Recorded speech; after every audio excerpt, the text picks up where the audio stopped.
Hello, I'm Sally Ann Airy, and welcome to Fearless Forward, the podcast that asks leaders how they face their fears. Today, I'm in conversation with a business founder, a best-selling author, a visiting professor on MBA programs around the world, and a globally renowned speaker who's even followed Nelson Mandela and other heads of state on stage. From a very young age, all he wanted to be was a fighter pilot, and he pursued that dream with single-minded determination, qualifying as a pilot at age 17, winning a Royal Air Force University cadetship, and then flying fast jets for 17 years. Today, his performance improvement consultancy covers the whole range of business-critical development, consulting and coaching through the lens of leadership. But the main reason I'm in conversation with John Peters today is that he's faced fear in circumstances well beyond what most of us could possibly imagine. As the pilot of a tornado bomber in the 1991 Gulf War, he was shot down in the Iraqi desert, captured by enemy troops, and held captive in a notorious Baghdad prison. For the next 7 weeks, he suffered beatings and torture, death threats, and mock executions, and he came even closer to death when the prison was bombed by Allied air forces. I and hundreds of millions of people around the world first saw John when his Iraqi captors forced him into a propaganda TV interview which put his battered face on the front page of every British newspaper. "If I close my eyes and involve myself," he says, "I can smell what it's like being a prisoner of war. It never leaves you." John maintains that this horrific experience has actually changed his life for the better. How it has done that is what we're here today to explore. John Peters, formerly an Air Force fighter pilot. After Saddam Hussein invaded Kuwait in 1991, I was part of the force to kick him out of Kuwait. And on the first day of the Gulf War air war, we was flying a Tornado GR-1 to attack an airfield to the southeast of Baghdad. Coming off that target, basically a missile hit our right-hand wing and went up my right-hand engine, exploded, took my fly-by-wire out and the engine out, and the engine was on fire. Then anti-aircraft guns hit my right-hand wing, ignited the rocket propellant on my sidewinder missile, and a 4-meter torch of flame shot out the front of the wing. I flew for a couple more minutes trying to solve the problem. Eventually, the aircraft became a ball of flame. I was just surrounded by orange flame. And we ejected into the desert. I was in the desert with my navigator, John Nichol, for about 2.5 hours when about 25 soldiers found us. And during the capture, we were buried in the sand by machine gun fire. They reached us, beat us up a bit, and then took us off to Baghdad. I spent 7 weeks in an interrogation center in Baghdad. The first week was the most intensive. No sleep for the first 5 days. Beaten with baseball bats, with rubber truncheons. They set my hair on fire. They beat me with, they threatened me with gang rape, threatened to cut my penis off, threatened to shove guns and knives up my arse. I had a broken back or 2 crushed vertebrae from my ejection. They beat that with baseball bats. I've been blown up 6 times, and I lost 2.5 stone, or about 15 kilograms of weight in 7 weeks. You hear people being tortured and you're kept in solitary confinement. And then at the end of 7 weeks, after being in a black box, suddenly you're catapulted to white lights because we were paraded on television. Back then, there were no smartphones, and the first Gulf War, 1991, was the first live televised war. And so that created huge global interest. We were paraded on television. They reckon 650 million people saw that broadcast by the Iraqis parading prisoners of war on television. And so I returned to mass media attention. And both experiences are the same in many respects. Being locked in a black box is about holding on to your identity, and actually catapulted to global level of fame is the same. You have to hold on to your identity because you are returned to a completely unreal world. That lasts for about 2 years, and then life resumed to normal. And for most of us listening, as I suggested earlier, that seems extraordinary because you have experienced, or you had experienced that thing. And I'm picturing you, first of all, you're at war, but as a pilot, you knew about control. You knew how to make an aircraft do what you needed it to do. You're flying this thing. Then what must have been the complete opposite, complete loss of control at the hands of people who wanted to hurt you. So first, we've got to be very careful. First of all, a certain type of character wants to join the military, and a certain type of character wants to be a fast jet pilot. So I'm assuming I'm that. And the nation then pays an awful lot of money. So probably back then, £1 million. Now, probably 5.5 million to train a fighter pilot. And then sustaining that level of skill is huge. So I had been in the Air Force for, 9-10 years, having been sponsored the university. So within my experience, there's a whole load of preparation. So you train to be a military officer. You train to be a fighter pilot. I had done survival. I'd even been trained in interrogation training. Not that they can do anything vigorous to you, but you know that. And then actually when you go to war, you start upping your game in terms of preparation for the real case. And of course, you discuss what would happen if we got shot down. And then you get shot down, and it's pretty much like putting in cassette tapes. Sorry, that's old-fashioned data stick, or downloading the new software. You just enter a different program. So of course you're shit scared, but there is a control in that. So I'd seen all the films like Midnight Express. I knew what they were going to do to me as a prisoner of war. I knew what they did in Vietnam. And so the prospect was either on the way, and I thought, I'm going to disappear for 10 years in the Middle East, or I'm going to die painfully here. And I thought, if I get released in 10 years' time, I will not come out a damaged human being. So the mantra for 10 hours, this is what I mean about preparation. In my head, I found myself saying, you can break my arms, pull my teeth out, cut my balls off. I will not come out a damaged human being. And in 10 years' time, if I get released, Helen, my wife, will be married to another man, and my children, who were 2 and 6 weeks old when I went to war, they will call another man daddy. I will not damage their lives. I will connect with them, but then I will depart, because I don't want to damage their lives, because life has taken a different route. Yes, so the thing you retained control over, which I suppose in the end is the only thing we ever have left, is your mind and your spirit. But that's all of us, and that's not a military spirit. It's I don't understand, and no one ever believes me on this. A standard divorce is far more difficult than being a prisoner. When we fall in love with someone, and let's say we've just made love, and after you've made love, this is when human beings are our most vulnerable. So what we do is we open ourselves, and no one ever wants to hear the pillow talk after you've made love, because we're beautifully childish, we're beautifully gentle, and that nice stage afterwards.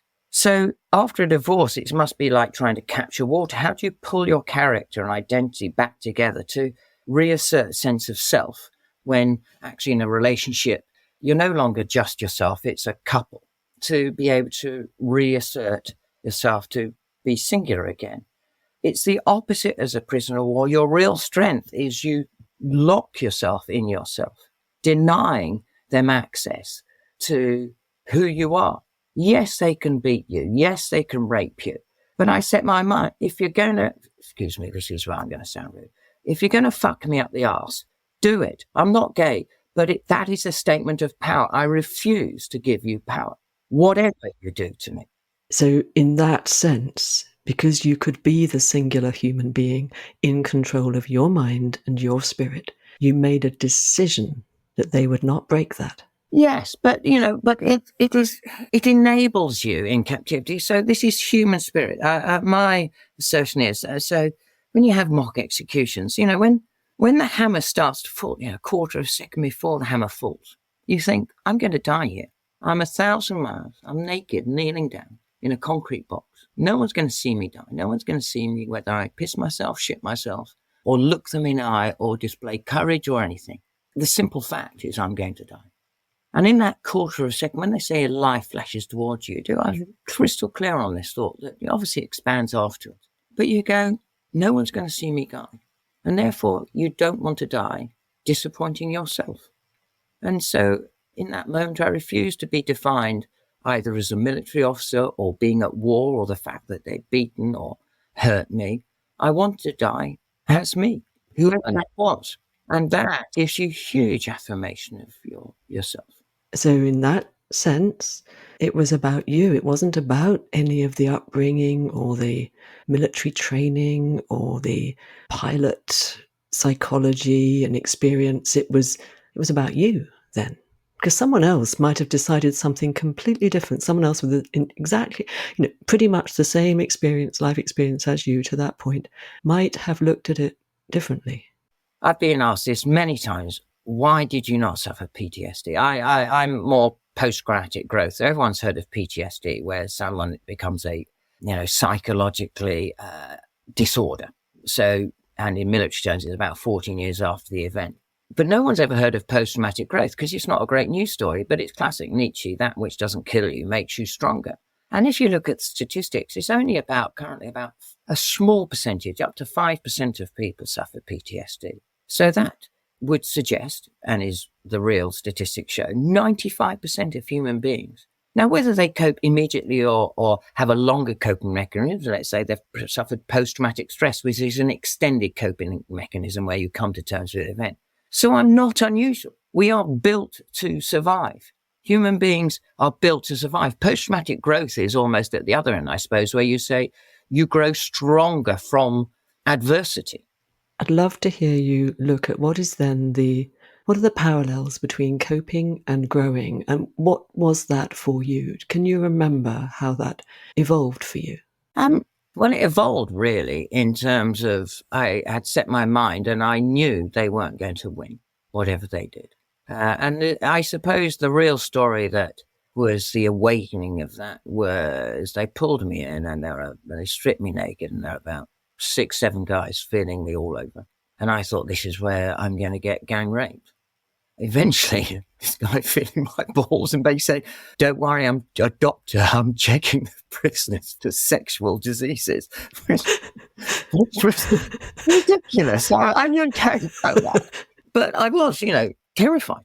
And I took that to my cell, and I was shaking uncontrollably. I mean, really shaking, through the adrenaline rush or what have you.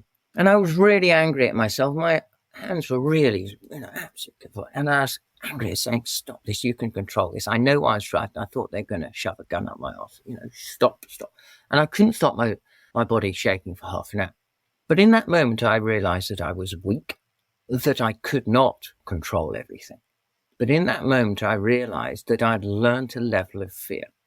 And whether it's violence or sexual abuse or psychological, whatever the means by which they raise a level of fear, it gets increasingly difficult for them to reach that threshold, because like most things, we experience it most extreme at the beginning, but then it sort of normalizes. It's like, but in that moment, I realized I can learn faster than you can make me fearful. And again, it's a decision, John, isn't it? What I'm hearing, it sounds to me as if in every moment where you noticed you were scared, when it sounds as if it didn't happen that much, relatively speaking, but in those moments when you felt scared, I am scared right now, it was as if your response was to up your game. Well, you're scared all the time. You are. I mean, it's not the physicality. It's all this all the time, because walking past the door. But it's, I use the word flip-flop, really. You've got to, how you try and manage it is sometimes your emotions work for you, but sometimes they work against you. Sometimes your imagination, the worst enemy in captivity is your imagination. So your imagination can run away with yourself. They are just walking past the door, but you're already on gang rape and cutting your legs off by the time they've passed the door. So you have to rein that in. And when I say emotional, you've got to say, are you emotionally secure, and rely on your emotion and prevent your mind going off. Other times, if you're overwhelmed with fear, you need to detach yourself and step outside of yourself to say, what's happening? How do I deal with this? So, God, I sound a really boring old git, don't I, when you say, I suppose I must be relatively logical. Well, may I just suggest that if fear is arising in the emotional center of the brain, that what you are particularly good at is engaging the thinking part of your brain to counter it. No, I understand that. Just on the control bit, I mean, I managed to secrete away a piece of cardboard, which was in the Imperial War Museum, where I very much, and I don't know where this came from, because I didn't do any of the consultancy bit I do now, working with human beings. I kept a diary, and basically each day I thought I'd cross off each day, and I would fill in the top part of the cross if I felt okay, because I had a small pen that I hid. The two sides if I felt so, and a bottom if I felt bad, because I thought I need to monitor my state so that I can deal with it if I start going to a low space. So, but actually, if you look at it, I don't think there was one day that I wasn't, felt okay, better than okay. And that is Weird. I mean, it is amazing. It is amazing. Weird.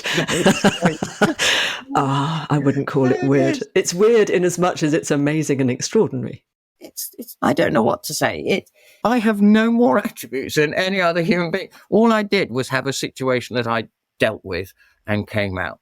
And that's the most difficult thing when you get back is people attribute the words to you that, I mean, just not who I am. So let's accept that for the moment. You're an ordinary guy who had an ordinary experience of this horrific situation. And indeed, I imagine you've spoken to a lot of other prisoners of war since, I imagine. And indeed, I would like to actually ask you a little bit before we move on to the rest of your life about how you felt when you heard other prisoners of war being tortured and what you heard through the walls of your cell. Yes, I mean, you hear other prisoners of war.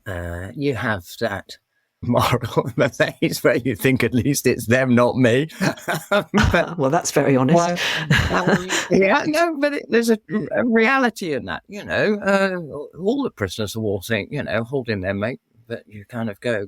Then you have things like the creeping beatings as they're going along the cells, and it's coming to you. And I'm not sure which is worse, being the first or the last getting beaten. But no, I mean, I had one experience where we were blown up. One of the other prisoners of war was just petrified. I mean, he was the youngest Air Force pilot. He was screaming and shouting, saying we're going to die. And I desperately didn't want him to die. And I couldn't see him because it's pitch black and after a bombing, because we'd been 6 bombs came into his. So I got my hands and knees and at the crack at the bottom door, talked with him all night to try and make him believe we could get through, which we did. But that was just a really ordinary conversation, basically just talking about life and what we do after it and stuff like that. And it was just trying to normalize the situation, really. And that's what I'm hearing, is that throughout all of this, you tried to make it as normal for your mind as you could. It was as if you were training your mind to adapt to this extraordinary situation and be okay. But it's funny saying I've been in the corp world, and you get all the sort of reward for stuff. I reckon there were days if I gave the corporate guy an AMG Mercedes as an incentive to motivate them, there was a greater motivation that you had a piece of potato in your soup in one day in captivity than if you gave me an AMG now. And that's the point. Life is life. It's also a brilliant example of context, isn't it? Yes, but we are so, God, we live in I live in a safe country that has a rule of law that, and I'm privileged, for God's sake, I can't deny that. And I'm educated. And you end up going, I'm not in Somali or God bless them, Gaza or the Sudan or where there is no safety in society, that even the base levels of life are not covered. But life has this thing where you adjust to what is the circumstance. But the human condition, and I believe this vehemently, aspects of love and joy and care for each other. We've almost in the richer nations, we've become far more selfish and less communal, individualization of society and all that sort of thing, that it's very difficult to get that sense of community that we always see on the news and we go, wow, if you went back in history, the Blitz view, if you took the British view, but if you go to all nations, that sense of where we rely on one another and the beauty of community. Is that what you have learned from all of this? Yes, I suppose if you take, I suppose what I've learned is, first of all, the human being, we're built to survive. We are stronger as a collective. that relying on someone else doesn't make you weak. When I'm strong, you rely on me, but then you're strong the next day. None of us know when we're going to be strong, when our attributes match the occasions, but we all contribute to that. Also, as individuals, as a prisoner of war, why do you think they separate prisoners of war? Because I don't care whether you've got a doctorate or what. Human beings learn unbelievably slowly. We all live in a bubble of our own experience, but shared lived experience accelerates that learning. So we learn so much faster in a communal sense. Of course, there's a complexity in that, which organizations find, because as you increase number, our brain capacity can't deal with that level of communications, but small teams work really powerfully. Is that the work you've done since? Because I'm sure the listeners are also extremely interested to hear, from that experience, emerging from it into the white light, as you said earlier, 2 years later, back to normal, whatever. But a new normal, right? Inevitably a new normal. So what was that? What has been your life since? And what, from your experience, have you brought into your work? Well, yes, of course, it was a new normal, because when you're 29, you don't normally meet royalty and heads of state and get 5-star hotel treatment, and you don't get asked to speak in front of audiences of thousands of people. I mean, that's just weird. And write books, So yes, I returned to and catapulted to media attention. I'm a moral obscenity. I reinforce every worst stereotype of war, come home tea and medals. And yet all my friends who did their job returned to just their job, whereas I returned to adoration. And that's one of the things you have to deal with upon your return.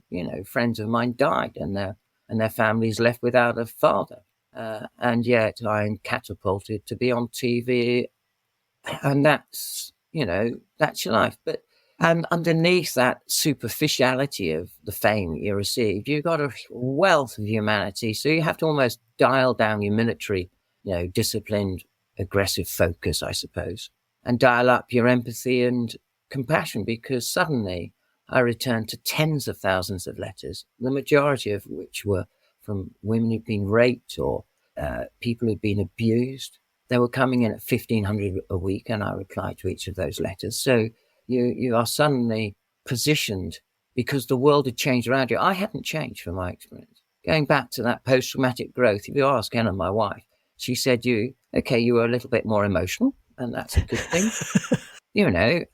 Because in my logical explanation of what happened, I sound cold. I don't think, and I hope I'm not a cold person at all. But actually, she said you came back far more confident. There's a level of confidence that you have to be a fighter pilot. Whereas I was in a world where fighter pilots are pretty damn confident, and I just thought everyone was better than me. May I pause for a moment and just explore what is confidence? Yeah, self-belief is not, so I've always had a comfortable sense of myself. I was brought up in a loving family. My parents been married now, 68 years. And I think it is the classic Jesuit, because lots of people, this took me about 15 years to come to terms, because everyone said, so why did you not suffer PTSD? Why do you seem to be so positive about the experience? And my answer eventually after, and wasn't an instant thing, is a bit saccharine. I truly believe that if you come from a loving family, now whether that family comes from whatever religion, whatever sexuality, I don't care. I'm saying two adults, and I'd say two adults, whether they're man, female, male, female, or whatever, but a couple, because the couple does make a difference, because it's the balance there. Or indeed a single mother, and God knows how a single parent brings up a child. But if you come from a loving family, whatever that unit is, from when you're a classic Jesuit up to the age of 7, if you believe you're loved, it projects a sense of that you are worthwhile, that you have self-respect and self-esteem. And I truly believe if you feel you don't look at the world as a place of threat, and I never have. So that's why I'd separate confidence and self-belief. So I've always had a strong sense of myself, and I'm comfortable. I wish I was stronger, more intelligent, better looking. I had to go through school. My brother was 6'2", 12, 14 stone, straight A's at O-level, straight A's A-level, head boy, Oxford. I mean, really? God, what a shit. So I wish I had been bigger, stronger, better throughout my life. But I've always been quite comfortable with who I am. But in terms of confidence, it's different because I found most things came okay to me. Sport, I was okay at sport. I was okay at school, intelligence-wise. But when I went into the flying world, I had real challenges. I found it immensely hard. The sequential thinking, I'm not a sequential thinker. And you look around and it seems to be so damn natural for everyone else. And obviously in that world, you've got superlative characters, unbelievable strong characters. And I just felt less. Whereas when I came out the Gulf, some of these characters, some people I went to war with, some other prisoners of war, I found something in myself in captivity. And one of my biggest prides was one of the other prisoners of war after the Gulf, met in Brussels. And he said, "You led us through the war." And I said, "What do you mean? I'm in a concrete box with a metal door being systematically beaten and starved to death like all of us. I could do nothing." And he said, "No, it's how you talked. Every time we got bombed, you talked. It was like talking over a garden fence. And I would not have got through had, I trusted and believed in you that we could get through." And that gives me immeasurable pride. I don't understand it. I don't get it. I don't know what the hell I did, but that gives me... John, may I just step in there? I'm very moved by that, as I think I can see you are. And isn't it, in the end, our search for meaning in life is to know that life is worth living? I'm wondering if, well, what I'm hearing is you reminded people what it was all about. You normalized in the way you spoke to them. You made them feel as if they were back in their back garden talking to you over the wall. And then they remembered, oh, yes, there is this life that's worth living for. I don't know. I don't know because I'm not them. I did what I did to survive. And then you come back and you do the same thing. The black box is very similar to the white line. You're overwhelmed with this tsunami of emotion that is... literally, and I'm not joking, it's a tsunami of emotion. People shaking when they met you. One of our first experiences was, introduced to 600 chief execs, and these are major, huge businesses, and most chief execs at businesses are, self-confident. You don't get there without a measure of whatever society views as the sort of character who's meant to be at the head of an organ. And, when you've got 600 principally male, because a lot of chief execs are, openly weeping, and it was all okay. Men weeping, trying to shake your hand, but shaking. You just go, what the hell's happened? And is that what you felt at the time, is what the hell's going on? Yes. You're over, but you don't know how to respond. You're now talking to me when I'm 63, but this happened when I was 29. Normally we increase through our life level of scale and work and the people you meet. But at 29, you are catapulted almost vertically to the highest levels. So was it overwhelming at the time? And as you say, it's a long time, 34 years, but was it overwhelming at the time or what? No, it's bloody marvellous. Well, there you go. No, it is. But it is scary because you are frightened about, things like normal stuff of my career. What if this, statements come in the newspaper? The fascinating thing with being exposed to mass media attention is you read a newspaper, as people did back then.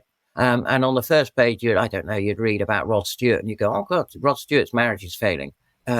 Whether that was true or not. And then you'd believe the story. Then you turn the page and there's a story where you are, and it says something that you haven't even said and hasn't even occurred. And you go, but you flip from reading a story about someone else and believing, but then reading a story that hasn't actually occurred on yourself, and you go, but then you read the next story and you believe the next story, and you go, this is the point. And it's terrifying being, vain and arrogant like any other pilot, but it's sort of the attention, but it's also terrifying in equal measure. So how did you then work through this to become the person you did? Well, I'm the same person I ever was. I just grew up. But I mean, how did you respond to this? So you mentioned 1,500 letters a week, people in huge distress in their lives, prolonged distress, writing to you because I imagine they thought you would understand. They thought you would get it. So how was that? How did you respond to that? Well, I've replied to every single letter I've ever received. And you try and empathize. I think you just be yourself. The word, when the hammer just before it dropped, the word I wanted to die, I thought, I don't want to die being hateful or that I want to die as me. And the word that popped into my head was the word nice. Now, I don't know about you, but when I did English, my English mistress said, never use the adjective nice, find a better adjective, because the word nice is used as a weak adjective. But I came from a family that everyone said, we were a nice family. People refer to Helen and I being nice people. And what does that mean? That means respectful, part of the community, humble in a way. All that, all those good things we wrap up in an easy word called nice. And that's how I viewed the attention. Don't change yourself. It's very, maybe you're an arsehole once when you return when everyone said unbelievable things to you all the time. It is overwhelming. But if you have a friend who says, look, you're being an arsehole, you go, sorry. Because it is compelling, but how I refer to it, you've got this big switch on your back that, yes, enjoy the moment in the posh hotel, wherever you are speaking, and everyone listens to you and it's all good. But the moment you leave the meeting, that switch goes off. And when you're on the train, plane or automobile, you're back to plain old John Peters. You must not believe these words, because otherwise you're an arsehole. And also, it would also dismantle you, because none of us what you get told. And so why I say it's similar to captivity, it's being respectful of other people. I understand why they're doing that. I understand the power of the photograph, the story. I love my wife. I've got beautiful children. I've been to war. I've, been tortured, and I'm in all the newspapers. But that doesn't make me any better than any other human being. We're all trying to kind of make our way. And it's being respectful of them as human beings and just be nice. It wasn't hard. It's not hard to do that. No, and I'm not suggesting that you're better than anyone else. I think what I am wondering is, having had this extraordinary experience, how did that support you to be a super effective coach and consultant for businesses, for leaders, for the last 30 plus years? There's an evolution, isn't there? I mean, you say, so I come back and you've got all that. So you're being asked to speak. So you learn how to phrase your language. And in writing the book was quite a self-reflective, you could say like a journal, really. And the writer, we had a ghostwriter, a wonderful writer called Bill Pearson, who's a friend of ours, who teaches you how to describe your experience, coaches you to use different words. Used to say, oh, we walked out the aircraft. Whoa, what are you wearing? What do you see? Said a 12-year-old child on a beach will be reading this. They want to know, what does a fighter pilot think? How do they think when you walk out the aircraft? So, so I'm a product of all these other people who have helped me along the way. So you go through, and I carried on black flying. Then my final job I became a flying instructor. So again, you've got to coach pilots, and I was coaching German, British and Italian pilots. So you've got to cope with the multicultural nature. I'd already been speaking in the corporate sense, and I didn't know the corporate words. And so I did an MBA and got distinction. So I'm quite pleased with that. I've now got the corporate words. I've been talking with people, and, within months of getting back, I'm doing a talk to a rape crisis center. So I've got 50 women who've all been raped. And you go, how do I, as a man who wasn't raped, speak to them? But they're all looking at you for some sense of hope. And so I explored how I'd set my mind, and it was all about the power imbalance, and how ultimately my premise, which I thought, I've got to jump in here. I mustn't not be bold. I've got to jump in. And I was basically saying the whole, rape is a crime of power, not sex. And if you can make love to the person you love after this dickless fart has raped you, you have taken away all their power. So that's how you move forward. You must not let them control your mind. When you talk to this group, I'm curious, as you're sharing this now, how did they respond to that? They were really positive. I mean, I was quite overwhelmed with it.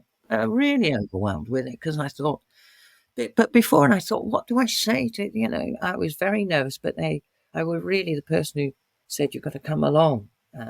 They really want to hear it. And I said, but how much? And they said, no, they want you to share the violence and stuff. And I shared a lot more of the violence back then than I do now in my speeches. I don't really share very much of the violence now.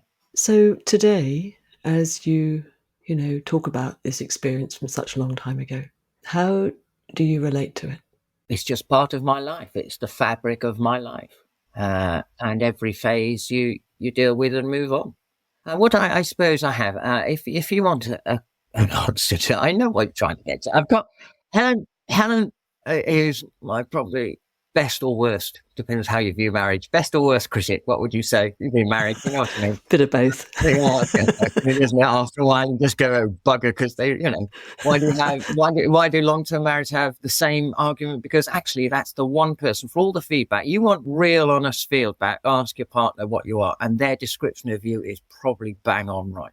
And why we argue against it is because it's hurtful. Because actually, probably deep in our hearts, we know it's true. And as in true man, I keep re-entering, and you have those options. Do I turn left and appease? Do I turn right and argue? And you always think, oh, but I've got another. And she didn't listen to me last time. I've got a better argument now. Oh, yes. And as much as I can't help long-term marriage, you end up going, I know I should avoid, but fuck it. I just want to argue. So make sure I realize she's wrong. And I've never succeeded in 40 years. Yeah. Is that a really bad description of marriage? No, I think it's, I'm imagining a lot of us listening will relate to that in some respect. No, so she said, my life is actually a litany of failure. So I failed my A-levels. But had I not, I was meant to go to Nottingham University. I ended up going to Manchester University. Had I not gone to Manchester University, I wouldn't have met Helen in the first week. I failed flying training. I said to the Air Force, anything but Buccaneer. They sent me to Buccaneer. Helen said, the moment you sent Buccaneer, you could tell your fight was gone. But eventually I did 65 hours on the Buccaneer, which was an older aircraft before the Tornado. Failed, but had I not failed that delay, I spent 20 months as an instructor pilot at navigation school after that. But that delay, by the time I'd got on Tornado, my friends who went straight to the Tornado had come off it, whereas my timing was perfect to go to the Gulf. So had I not gone to the Gulf, my life would have been significantly different. I failed in my primary role. I got shot down, for God's sake. So had I not got shot down, I wouldn't have been a prisoner of war. And then for all the stuff after the Gulf, I had a business. And in 2008, that business, we could have sustained it. But basically, with the financial crash, it became untenable. So I closed that business down. But when I closed that business, I was in a partnership. I've had the best business years since I've been on my own. So she's always said, and I do think I'm quite good at being able to, it's a lesson. It's not a life sentence. Everything in life is a lesson, not a life sentence. You just learn from it, take the positives, understand the should have, could haves. And the biggest thing, so after I thought I was going to get gang raped, I suddenly found I could learn faster than they could come up with ideas. And so because I'd learned a level of fear. So it's learning the level of fear. So it's the speed. It's also the depth at which you learn. So what I mean by that, do you know what a gift is it to be locked up in a box for 7 weeks without interruption, without a cup of tea, without anything? I mean, it's once you get over the boredom, well, you get over the fear initially, then the boredom, and then you try and think, and you can't really think because your brain is still, it's the classic stuff on all the meditation people say, the monkey in your head bouncing around until eventually you gain clarity of thought. So, I had some of my best days in captivity, as ridiculous as it sounds. The days you're not beaten and everything, and you're sat there, it's pitch black, and you escape the cell by thinking.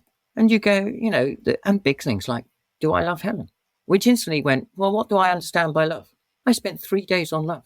When was the last time, without interruption? You've been married a long time, that you actually sat down. This is meant to be the driver for all of us, love. When did you actually sit down last time? What's your understanding of love? I certainly didn't spend 3 whole days on it. No. I came, but I can't verbalize the answer, by the way. I knew I did, but I can't verbalize the answer. Hence, it's an eternal function.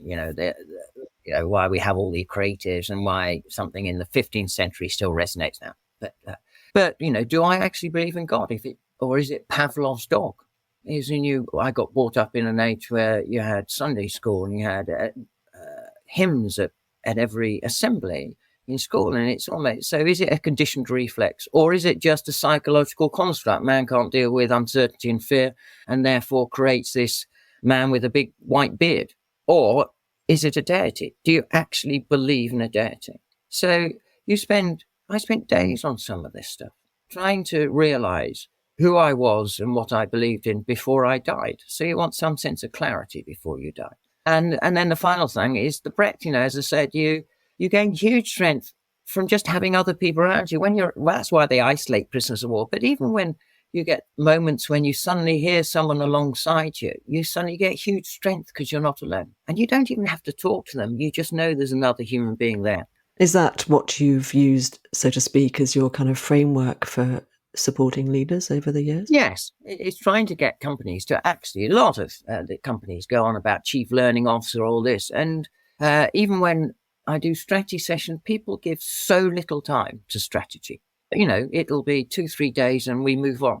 And you go, well, that doesn't come from real depth. And I fully agree, this thing needs a lot more time. But if that's the time that's available, that's the time allocated. When you're working with an organization, how do you best support them in that limited period?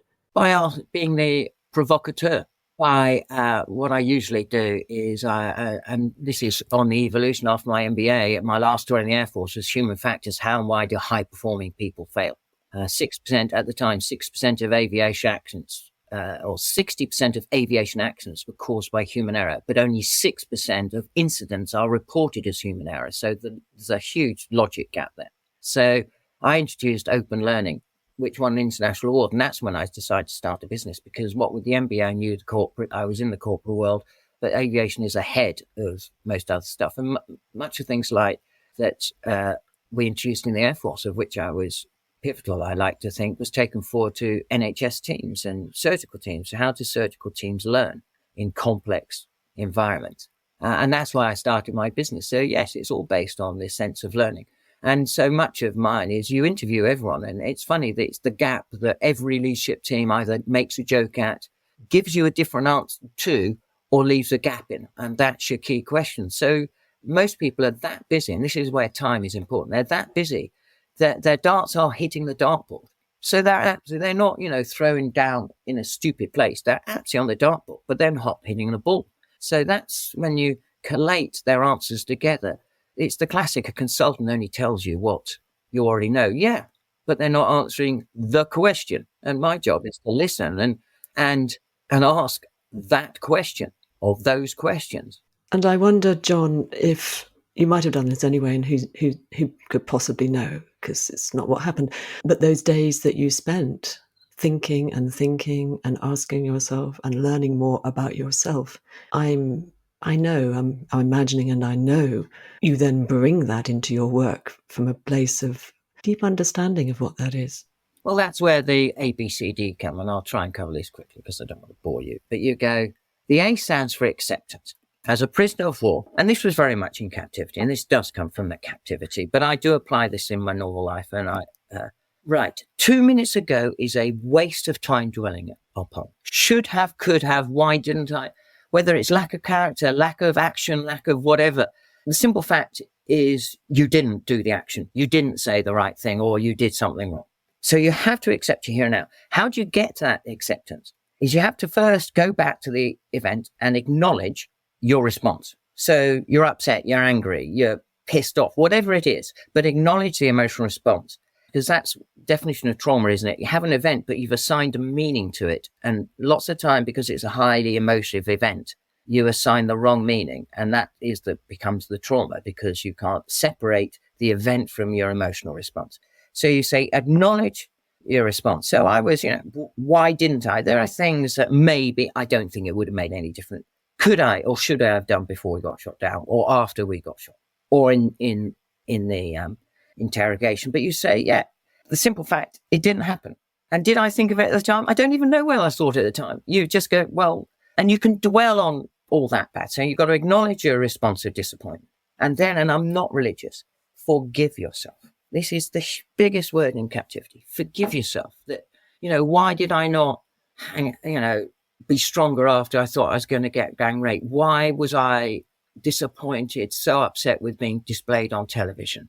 I know why, but forgive yourself. It was what it was. I had no time, no sleep, and I had guns against my head. So forgive yourself. And then you accept where you are here and now. Why is that so important? Because otherwise, and it goes back to the learning, You don't learn because you're stuck in the past. You blame yourself. And it's not blaming others. Most of us blame ourselves for a lack of whatever. And you cannot move forward unless you accept you're here now. The moment you've learned from the past, or at least put it aside, you can then start to learn. And then you're always looking forward. And that's the biggest lesson I learned in captivity. You have to accept whatever the circumstance. You can't control the circumstance. You just have to accept who you are and what's happened to you and learn from it. It sounds to me, John, like that is a release of all fear, what you've just described. Yeah, it's the classic with the cliche, false evidence appearing real. Well, you make your own reality. And, if you make your fear real, you're consumed by it. Whereas if you go, I have an emotional response to fight flight syndrome. I get it. It's instinctive. Actually, most people miss the third F out, which is freeze. Everyone always talks fight flight, which implies a decision. What most people, I believe, when I look around, is they freeze.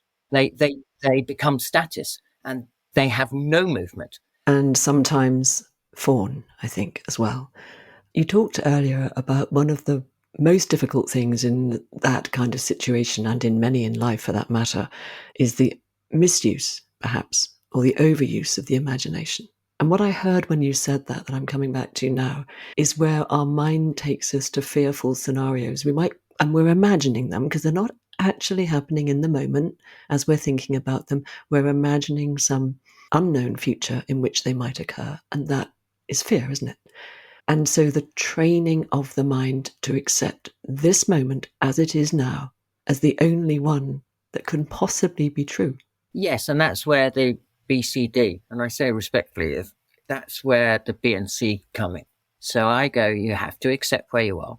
But the challenge is B. For me, it's called, look, B stands beyond the walls. Now, what I say, for people who haven't been in a prison war, if I'd looked at the walls and the beatings, my life is 4 feet away and it's going to be covered in shit and pain and humiliation, I would have given it. I don't have the attributes. So you've got to look beyond the walls, because the challenge with, I think, high-pressured situations, we become myopic. And so you have to look beyond the walls. I planned family holidays. I planned the business I now run in captivity. So you've got to look beyond the limitations. Now, my word is there is the A and the B, but it conforms, and I didn't know this until after the Gulf, but absolutely, brilliant man. He describes it far better. It's called the Stockdale paradox.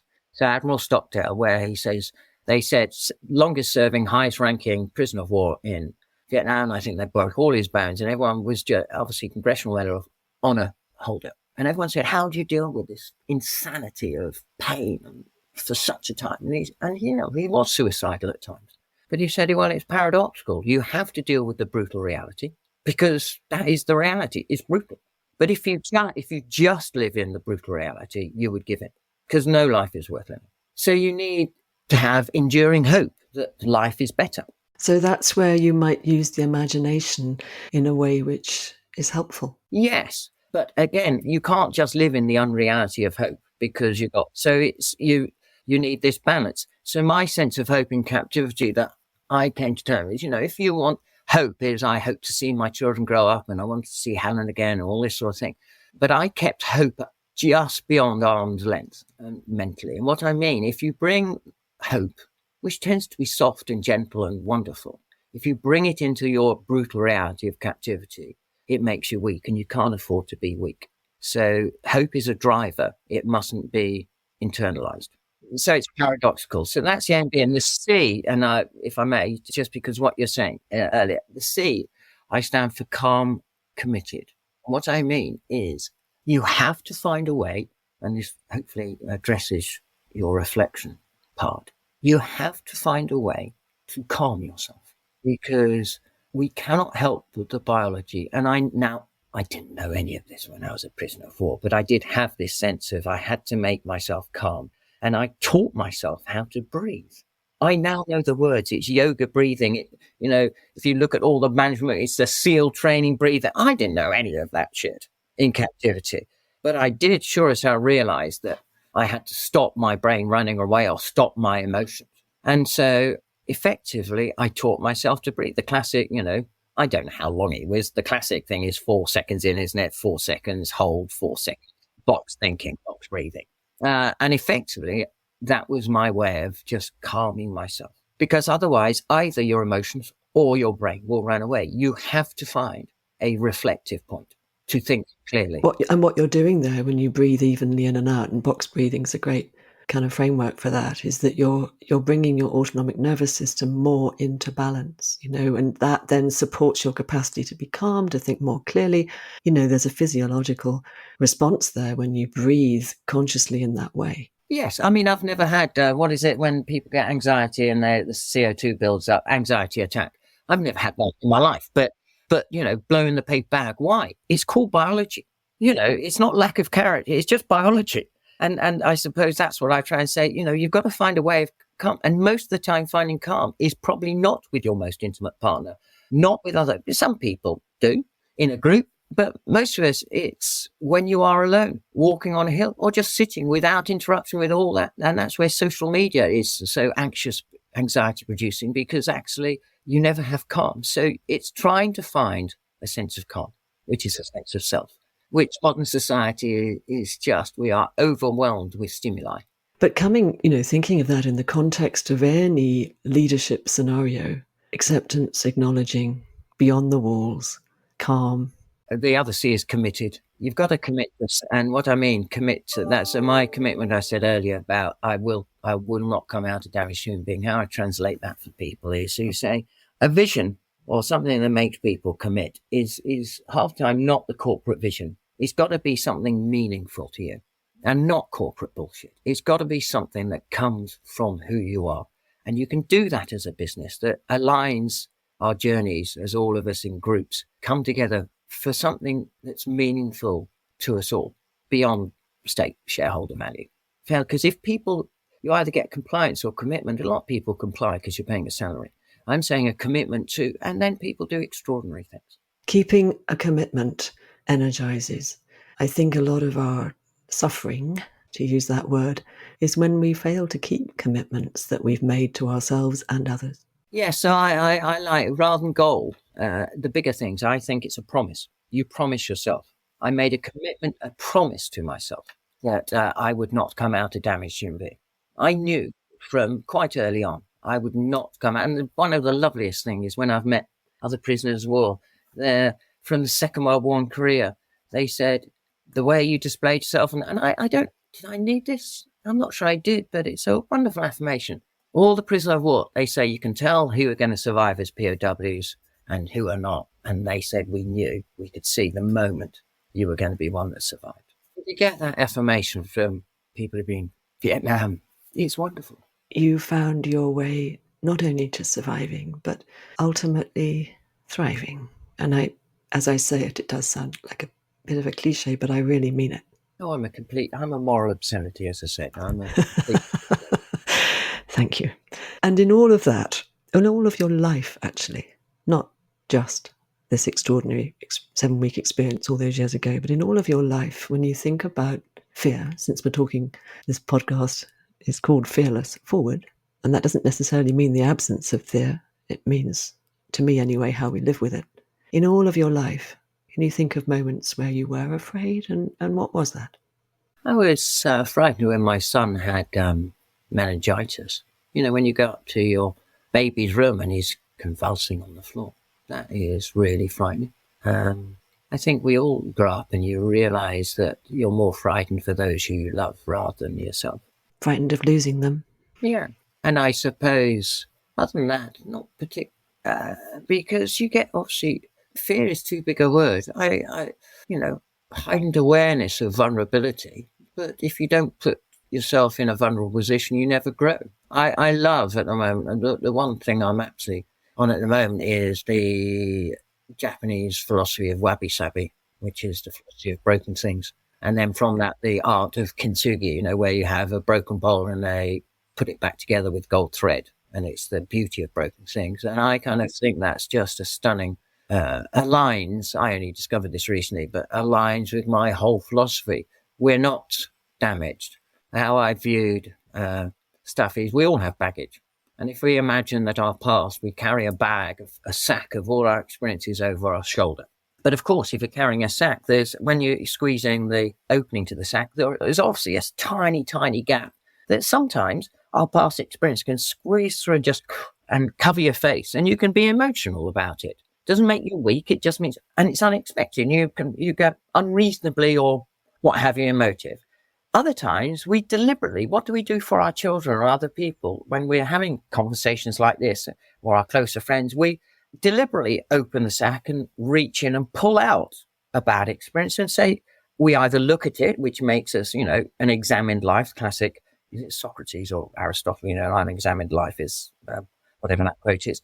But we pull it out and examine it. What does that mean to us? But also we'd share it. Sally, what about this? Oh, yes. And you'd maybe pull out your experience. And then we place them back in the sack. So everyone has baggage, but that makes us who we are. So had I not had the experience, would I have ended up almost completely militarized had I stayed in that sort of system, which is a lovely, wonderful system? But would I have missed out on aspects of broadening my character through empathy and compassion and understanding other lives? None of us know. It's the sliding doors moment. Each of these build us in a way that we become more whole. Well, I didn't know the unwhole John Peters. I didn't know only the fighter pilot, although I can't imagine it was ever only. But what I can say is I like the whole one. And John, at this stage of your life, and I know you're about to celebrate your 40th wedding anniversary, very exciting, you've got a big trip planned. At this stage in your life, as you look forwards into the rest of your life, heaven knows what that's going to be, what does fearless forward mean to you?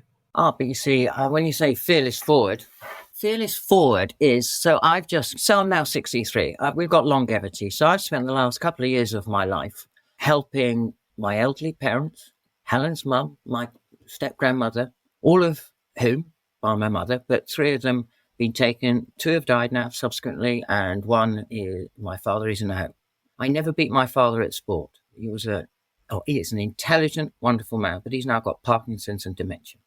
So you can almost, when you say fearless forward, how do I move forward? When you say, I look in the next 20 years, say, that is my future. That is all our future. That without sounding depressing, but fear is about addressing those fears. You go, God, so do you know, whatever we do in life, if I looked at the 3 2 have died, my father, my mum's in fantastic health, but you go, shit, our life ends up, whatever we do, whatever we achieve, it ends up with 3 pairs of trousers, 5 shirts, and a box of nappies. Does that frighten me? Sure as hell does. So fearless forward is how I engage with life. And this is where the power of, Helen, I'm a bit of a workaholic. And this is where I'm lucky. Helen, it's irritated me, but at the same time, it's wonderful is Helen's given up work. And it's this thing that we have to enjoy ourselves in the next 10 years because biology does take us all. So here you are, you're a wonderfully warm, intelligent human being from my experience of you, and you live in a beautiful part of the world, and, like me, for the ups and downs, you've been married a long time, but you say, and for all our fitness at this stage, I still can't help, I'm 63. My dad was playing tennis until 84. So he's always been fit, but now he literally, is a man in a home with 3 shirts, 3 trousers, 5 shirts, and a box of nappies. So life is about engaging with whatever stage you have, and fearless forward is I hope, and I'm trying to do this at the moment, and I'm not saying I have the answer as yet, because it's very easy to answer about the Gulf because it was so long ago. But fear is about dealing with the uncertain future. And I don't want to be a grumpy old man. I could have a tendency to, because the mere logic in the way I deal with stuff as you get older can be irascible. So it's about maybe taking a bit of what you have, that gentleness that you have, and trying to learn joy, because I've been unbelievably spoiled, which means having had some of these extremes in life, you take everything in your stride. But by taking everything in your stride, you experience less joy because you've coped. But therefore, aspects of life can be less because you've been exposed to so much privilege. So fearless forward is indulging myself with joy and happiness over the next 20 years before I hope not the inevitable, and trying to come to terms with, I physically match my father very much, and you see your own future. So I think that's fearless forward, is making sure you live for the now, don't get overwhelmed with the future, and enjoy the unbelievable life I have been gifted. When John was staring death in the face, he did the things he could. Breathe, calm his mind, and think about what was still within his power. Here are some of the things he told himself which I think have relevance in many other situations. Control over yourself is how you win. I will not come out a damaged human being. Whatever you do to me, I refuse to give you power, and I don't want to die disappointing myself. Recognizing that his own imagination was his worst enemy, John engaged the thinking part of his brain to detach himself from his fear, and he used his fear to regain a sense of power over his captors, by mastering his fear more quickly than they could recreate it. John was certainly courageous, but he prefers to play that down. All I had was a situation that I dealt with and came out of, he said. John's ordeal in Iraq became the formative experience of his life. For him, this experience led to post-traumatic growth, and here are some of the lessons he's learned. Accept who you are, where you are, and what you've done. Acknowledge your fear. Forgive yourself for your mistakes and learn from them. Look beyond your immediate limitations. We're stronger as a collective. Relying on someone else doesn't make you weak. And finally, speed, depth, and breadth of learning are key to everything else. All of these are at the heart of skillful leadership and effective teamwork. When we work together to complement and balance each other's strengths and weaknesses, we accelerate our learning and our growth. Together, we're so much more effective than the sum of our individual capabilities. And finally, as we get older, John says, keep engaging with life, live for the present, and experience joy in the life we've been gifted. Thank you for listening. Fearless Forward is edited and produced by Mark Steadman. I'll be back with you in 2 weeks for our next conversation about how leaders have faced their fears. To be sure of catching it, go to fearlessforward.org, activate push notifications from your favourite podcast source, or subscribe to my weekly bulletin at skillfulleaders.com.